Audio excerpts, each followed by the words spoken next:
Yo, yo, yo, yo, yo. What's going on, everybody? This is Wayne Vince Cooley, and I'm your host.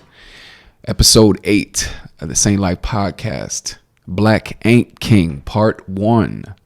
Now, the reason why I called it Black Aint King is because this is a direct response to the first 3 episodes of the podcast that I had created. The first 3 episodes that were created were called Black is King, Part 1, 2, 3. And that was actually a direct response to the black church exodus that has been happening for years now, with black Christians leaving the church because they feel like Christianity is a white man's religion. I saw a meme the other day that said, blacks hate everything about slavery except Christianity.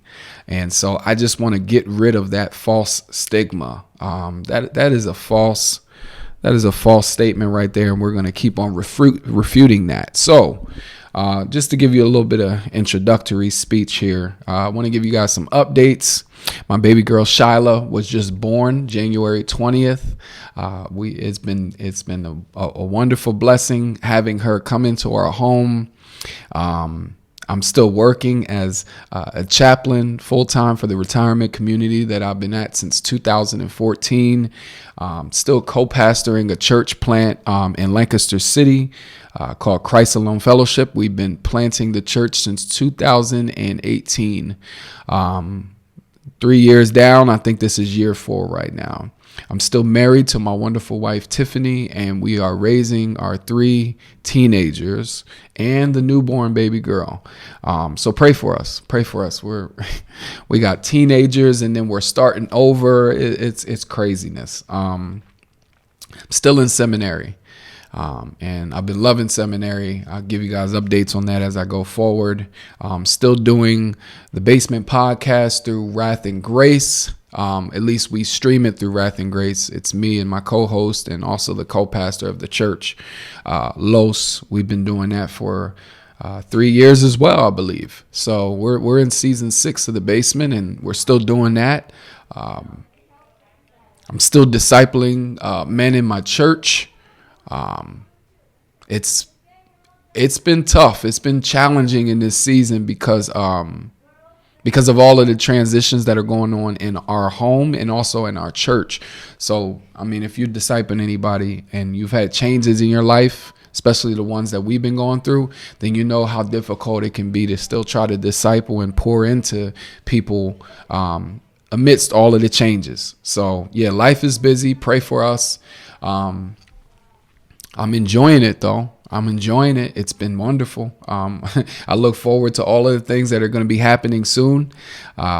Even when it comes to the church growing, going forward in school, my family growing. It's just so many things to be thankful for.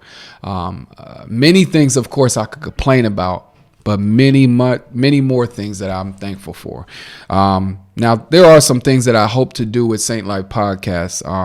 Now that I've thought about it enough, I think that I want to start being more consistent with the content, kind of knowing how I want to go forward with things. So, Lord willing, I have some monthly guests, and it'll be an episode for me every month discussing relevant topics. I'm looking forward to doing Monday Motivation. I meet with a group of men every week, and so I'm looking to be able to turn that into some Monday motivation for you guys. Also hoping to post sermons or any guest appearances on a podcast or at a conference or at a church or anything like that I might have. Just extra bonus content. And of course, you can support me on Patreon. That way I can kind of push out more content and really on the Patreon, I have an option that if you are a supporter, you can pick the topic and things of that nature. So maybe there's something you guys want me to cover or have a special guest or something like that. That would help by supporting the channel here. Now, the reason for today's episode, I'm going to be the main speaker at a conference tomorrow. Today's Friday. The conference is on Saturday, February 12th. The conference is being hosted by disciple makers, It's going to be at our church, though, the location. The conference is called Restore Retreat, Christ is King. And so I'm looking forward to speaking on Christ not only being king of Christians, of the church, but being king of all, and what that entails.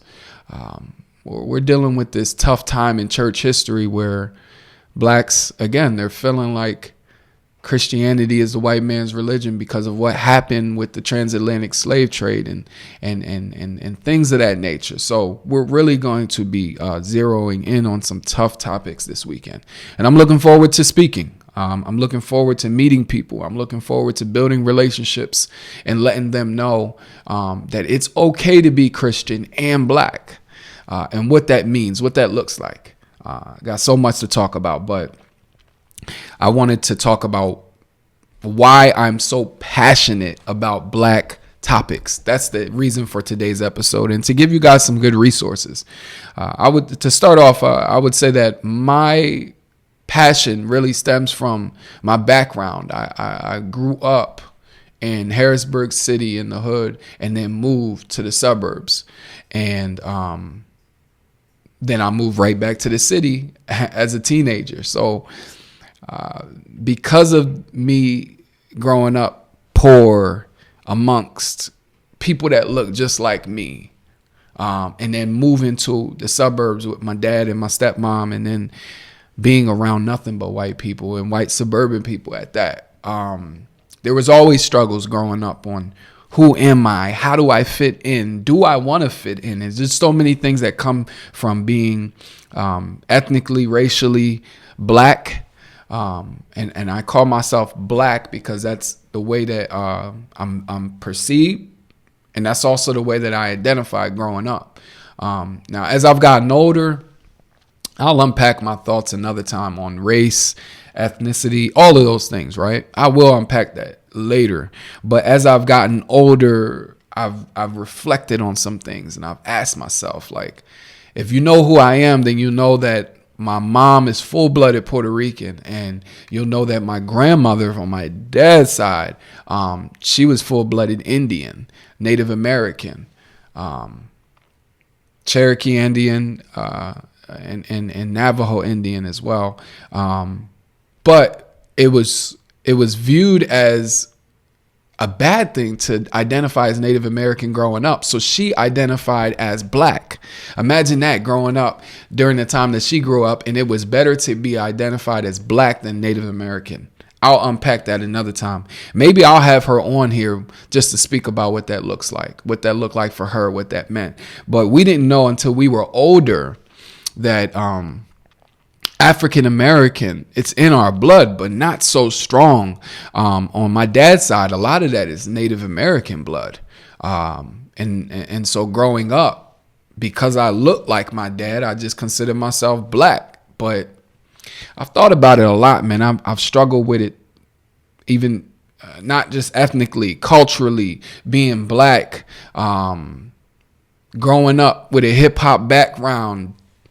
Had to wrestle with that too, especially when I moved in certain spaces that weren't accepting of hip hop. Like when I got saved, I was 20 years old, going into the evangelical church place I was at. They were cool with hip hop, but not bringing it too deep into the church, if you get what I'm saying. So I had to deal with, do I assimilate? How do I fit in, still being black as a Christian? Do I change the way that I dress? Do I change the way that I talk? Do I have to listen to different voices in order to fit in? And I had to wrestle with all of these things, which I'm hoping to unpack later in this podcast. I just wanted to talk about why I'm passionate. And I'll break it down later, but I'm just listing reasons right now. There's also me being in the space of the Reform camp, the Reformed church, Reformed theology. There's many people that feel like Reformed theology is not sympathetic towards black issues, racial issues, social justice issues, that they've turned the blind eye to it, or they just don't care. And so I got to deal with that too, within my own camp of letting people know that it's okay to be black and to be reformed as well. I mean, there's just so many different aspects that, that we could cover. But those are some of the reasons why I'm passionate. Like, I cannot escape. I can't run from it. I'm in the middle of it. I've always been in the middle of it. Since I was born, I've been in the middle of it. I grew up in the black church. And so growing up in the black church, growing up with the black family that I grew up with, I had to deal with the other side of racism, where I kind of learned as a black person how to be racist towards white people too. Like there's a lot to unpack. And so when I deal with these issues, it's because these are things that I've dealt with since I was young, and even now as I disciple men of color, and the issues that they go through as well. Even a bunch of them coming from the hip hop culture and then coming into the church, and how do you deal with that? There's just so many things. So those are just a few of the reasons why I'm passionate about black topics, being black and being a Christian. And it just hurts my heart to see so many black Christians walk away from the faith because they feel like they can't be themselves, or they can't identify a certain way as a Christian. I just don't like that. So I like to fight against it. I'm going to give you guys some good resources, because I'm sure as I'm preaching tomorrow, as I'm speaking and sharing, there's going to be people that wonder, all right, great sermon or great teaching, whatever, but where's some resources that I can look into for myself? So I'm going to share some that have been helpful for me, and with sharing with others around me when I'm sharing sources, sharing links, teachings, all of that. Damion Richardson. First and foremost, Damion Richardson helped me at a really dark time that I was in. I was wrestling with being Christian and being black, and then I came across some Damion Richardson. He really helped me out. UrbanLogia is his ministry. It's his YouTube page. You can check him out on Facebook as well. He has so many great teachings, especially for people like me that come from the charismatic and Pentecostal background. He really digs into it and helps us to think biblically as Christians. Damion Richardson, Jerome Gay, another one that's part of that Urban Apologetics group. Jerome Gay, faithful preacher, writer, speaker. Man, check him out. Jerome Gay, and another brother that's in the same vein, Isaiah Robertson. Look them up. Look them up on Facebook, YouTube, wherever. Man, they get it in. They fight. They defend the gospel, and they also defend being black as a Christian too. You got to check them out. They've been so helpful to me and so many others around me. Now, a few books I'm going to go with, in no particular order. Urban Apologetics, Restoring Black Dignity with the Gospel. That was a book written it was edited by Eric Mason. There's other writers that are part of this, but Urban Apologetics, Restoring Black Dignity with the Gospel. You got to check that book out. One of the best books that I've read in a while, especially in this category. It helps you to deal with all of the cults, all of the faith systems that are attractive to black people, and especially in the urban setting, how to defend against them as Christians, and why being black and Christian, why it makes so much more sense. Man, they do a great job in that book. Another book, The New Reformation by Shai. Now, he's a rapper, but he's also a pastor as well. Very faithful brother. He really digs into being reformed and black, being Christian and black. How do we deal with social justice issues? How do we deal with these things? If we're talking about biblical justice, how do we break these things down? How do we process these thoughts in our heads? Shai Linne's book, The New Reformation. Check it out. Another great book is by Curt Ellis Jr. called Free at Last. Wonderful book. Anything that I've read or watched, learned from Curt Ellis has been amazing. Second to none. He's today's Martin Luther King. He ain't no joke, man. Check out Curt Ellis Jr., especially that book, Free at Last. Here goes somebody that is in this sphere of Black Christianity that is different than the rest. His name is Esau McCaulley, and the book is called Reading While Black. Amazing book, amazing think piece. He comes from more of being Black in the white church spaces. And he comes from Black upbringing, but he found his way into the white church as a Black Christian. And so he's navigated throughout that. It's kind of hard to explain, but I'm telling you, check out that book. Check out Esau McCaulley. He's not a joke. He is not for play. Brady Goodwin, and he wrote a book, and it's sad to even talk about this. He just apostatized from the faith. He no longer is a Christian. He has denounced Christianity. This is the saddest thing. But the book that he wrote, I'm telling you, the book that he wrote it's been so helpful to me throughout the years, and I'm sure it'll be for many years to come. Him discussing how hip hop and everybody in that culture has been affected through recent historical events in American history, how to navigate through these things. This book is called The Death of Hip Hop, Marriage, and Morals. One of the best books I've ever read. You got to check it out. Now I'm going to give you all some controversial but still helpful resources. I say controversial because they're debated on both sides. Some debate strongly for them, some debate strongly against them. I find them to be very helpful. I consider myself to be a balanced scholar, and so I can eat the meat, spit out the bones, and yeah. Check out Jude 3 Project. Lisa Fields founded this ministry, this resource, Jude 3 Project. Check them out. Very helpful. Chris KDub Williams. Check him out. I think his YouTube page is called KDub True, but Chris KDub Williams, very helpful. And another one would be Tony Evans.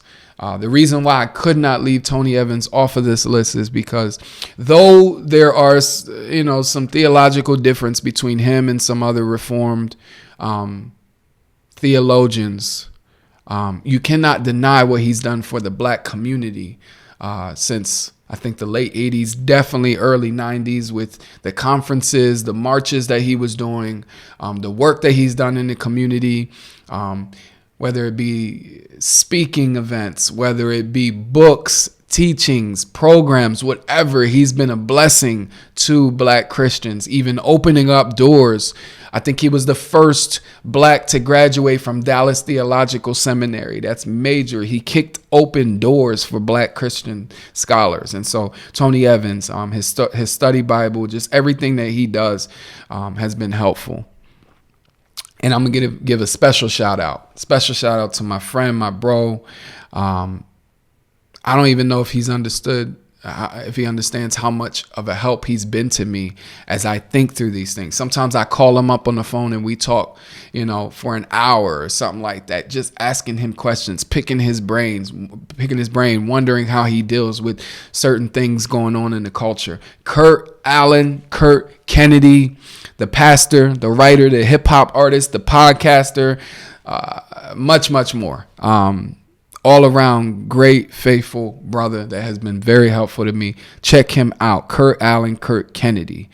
Last but not least, I'm going to just throw a plug in there. This is called Saint Life Podcast. You can check out Saint Life Media on YouTube. I have all of my content on there. I keep everything on my Saint Life Media page. The videos, the sermons, the podcasts, the music, everything that I do. At least that's public. I keep it posted on there. I even give small clips of the podcast episodes that we put out and all that. But even this Saint Life podcast, it's through Anchor, and so it's on all major streaming platforms, and links are always provided in the bio section. Make sure y'all check it out. But I'm gonna get out of here.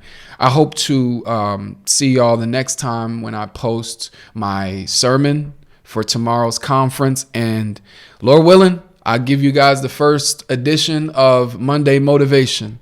Hope that you guys are blessed. If there's anything that you guys might have questions, concerns, suggestions, hit me up. Feel free to hit me up. Feel free to support me on Patreon as well. There's topic suggestions on there that see if you want me to cover a certain topic or have a certain special guest, join me. Support me so that I can make that happen. But this was episode 8 of the Same Life Podcast, Black Ain't King, part 1. I'm out of here, y'all. God bless.